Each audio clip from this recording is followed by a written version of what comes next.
Now, many of you didn't like what I said last night about making sure we don't block the return of Australians from India. There's been more developments on this today, and I think it's a big worry. All flights from India have been stopped until May the 15th. Now, this is too much.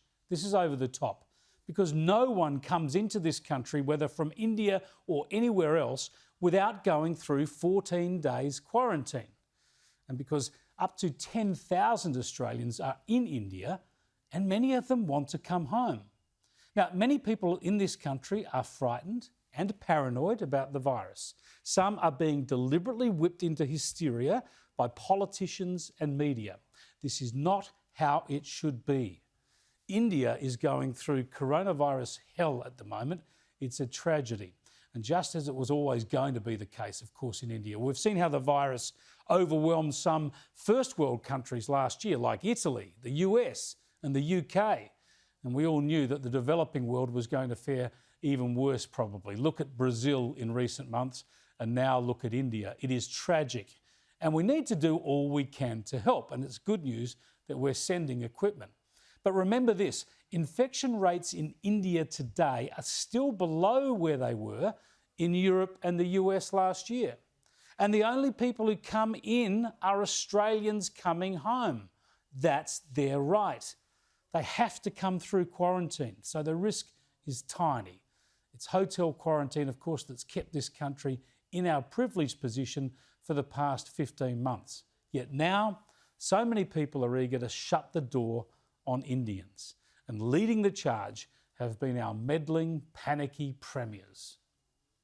Well, I think the Commonwealth is looking at suspending flights out of India, which is a good thing for this period. And that's very sad, very difficult to say, because people in India, no doubt they're not very happy about being there, and it's obviously a risk for them. But it's also a big risk to our hotel quarantine system, and you can see the consequences when there's a problem, because we just had the consequence over the course of the last 3 days. Now that is scapegoating. No person returning from India caused the Perth lockdown. Fancy the Premier blaming someone coming back to Australia from India. That is shameful. Perth was shut down for only one reason, and that's because the Premier panicked and overreacted to a couple of infections. And he locked his capital down when it was not needed, as the data now shows. No new infections, no spread away from those close contacts. McGowan imposed a cruel and unnecessary lockdown, and now he blames Indian Australians for bringing it back through his hotel quarantine. There's a very ugly sense of xenophobia about all this. Otherwise, why didn't we hear the same about Aussies returning from the US or the UK or Italy over recent months? The infection rates there were as high or higher than India's now, but we didn't scapegoat Anglo-Australians or US Australians. Look at it this way. There are plenty of famous and wealthy Aussie cricketers in India right now playing in the Premier League, the IPL. Dave Warner, Steve Smith, Pat Cummins, to name some of the best. That's great. They're great cricketers. India loves them, and so do we. But if they want to come home whenever, they need to be able to. Surely we all agree with that. They're Australians. They have a right to come home. They just have to get on a flight, and they have to go through 14 days of quarantine to make sure we keep the virus out of this country. Fair enough. So what about other Australians in India?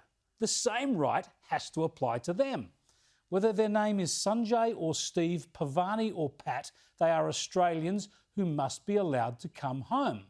If we have different rules for other Australians, we are either being elitist or racist or both. We mustn't go down that path. Now, Scott Morrison says his priority will be to repatriate Indian Australians as soon as possible.